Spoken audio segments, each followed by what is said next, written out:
мәселе ғой. Сонда пайғамбарымыз саллаллаху алейхи ва саллям былай дейді: иннаху лайса бидава, ол арақ ем емес, уалакиннаху даун, дейді, бұл керісінше дерт адамға дейді. Арақ ем емес, керісінше ауру бұл дейді, адам ауру болатын нәрсе. Ой, адам улау.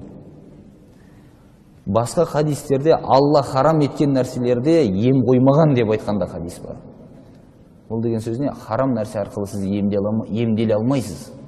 Хадистерінде Алла тағала әрбір аурудың емін де жаратқан, ауырсаңдар емделіңдер деп айтқан, бірақ харамнан аулақ болыңдар деген. Демек, біз харам нәрсе арқылы өзімізге ем іздеудің қажеті жоқ. Кез келген нәрседе қазір адалынан ем бар ғой. Соның үшін бұндай нәрселерден аулақ болуымыз керек. Бұл хадис имам Муслимде риуаят етілген.